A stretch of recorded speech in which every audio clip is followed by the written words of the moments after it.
Have you ever believed you were walking the path of spiritual growth, only to later realize you were just feeding a subtler form of ego? Have you mistaken mystical experiences, energetic sensations, or meditative states for true awakening? Welcome back, dear friends. I'm so honored to have you here again. And if this is your first time joining our community, welcome to a space where we dive into the depths of authentic spiritual wisdom, exploring the fine line between real cultivation and illusion. In this episode, we'll be discussing a powerful warning from the great Chan Master Guang, a message that may shake many assumptions, but one that is absolutely vital if we truly want to walk the path of liberation. Are you cultivating Dharma, or are you cultivating delusion? The Master Guang once thundered. Or brain has already been ruined by your wrong methods. This was not a metaphor. It was a direct statement from a master who had seen too many sincere seekers fall into traps, mistaking energy flows for enlightenment, bodily sensations for attainment, trance states for wisdom, and the saddest part, they didn't even realize they had gone astray. Today, let us take a journey through the story behind this wake-up call. It begins, as many stories of confusion do, with good intentions and wrong direction. Modern seekers often begin with a sincere desire to transcend suffering. They turn to meditation, breathwork, energy healing, visualization, or even esoteric traditions, searching for something greater than themselves. But without the compass of right view and the grounding of true Dharma, these practices can quickly become a new form of clinging. What was meant to free the mind ends up binding it even more tightly, this time under the illusion of spiritual superiority. Master Guang saw this clearly. In his monastery, he witnessed practitioners who spent hours focusing on dantian breathing, circulating qi, counting chakras, chasing internal fire, wind or light. Their bodies would vibrate, their minds would trip on visions, their breath would change, and they'd say, "Master, I've attained something more." His response was uncompromising. "That's not Dharma. That's self-hypnosis. True cultivation," he taught, "has nothing to do with unusual sensations. It's not about how many hours you sit, how still your body is, or how deep your trance goes. It's about what happens when you leave the cushion, when someone insults you, when you're stuck in traffic, when your desires flare up or your fears are triggered. Can you remain unmoved? Can you respond with compassion instead of ego? Can you dissolve the reactive mind instead of suppressing it? This is real practice." Master Guang once told a story about a man who read the Shurangamamantra Sutra repeatedly and tried to intellectually analyze it. Eventually, the man's mental state began to unravel. He wasn't one to read it, the master said, but he used the wrong mind. He tried to dissect Dharma with delusion. This is a crucial point. The Dharma is not an intellectual pursuit, nor is it an energetic experiment. It is a process of turning the light inward, of seeing clearly, moment by moment, how your thoughts create bondage and how awareness dissolves it. So why is it so easy to fall into deluded practice?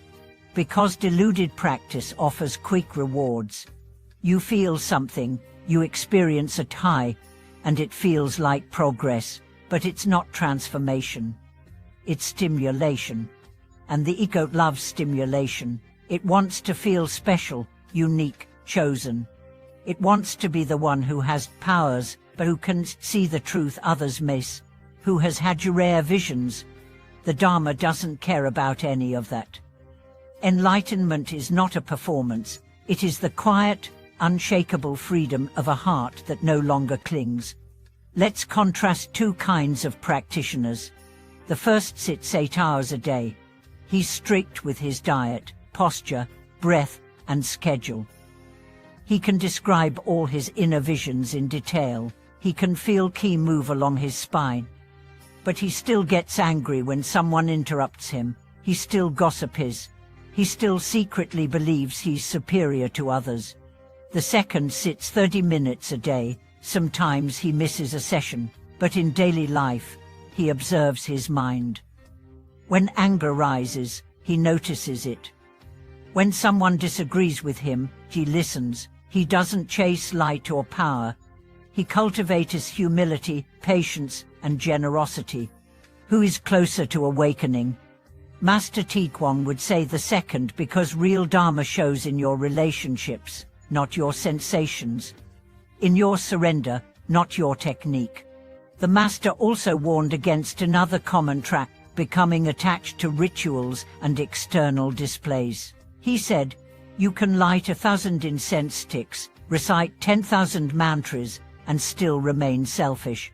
The key is not the ritual itself, but the heart behind it. Rituals are boats, not destinations. Don't decorate the boat and forget to cross the river. So how do we correct the course if we've gone astray? First, return to simplicity. Strip away the spiritual decorations and come back to the basics. Ask, am I becoming more kind, more peaceful, more awake in each moment? Second, use the body wisely. Don't obsess over sensations. Use posture and breath to support mindfulness, not to chase phenomena. Third, stay humble. Assume you don't know. This is the gateway to real learning. The more you know, the less you argue. Fourth, find a real teacher, not someone who flatters your illusions, but someone who cuts through them. Fifth, commit to the internal work. This means emotional honesty, shadow integration, and continual reflection. It's not glamorous, but it's real. And finally, remember why you started. Not for visions, not for titles, but to be free. Freedom isn't a trance. It's the ability to meet every moment, joyful or painful, with a mind that doesn't grasp and a heart that doesn't close. Master Qigong ended one of his teachings with these words, stop seeking, just observe. Your suffering is not outside you, neither is your liberation. Let that sink in.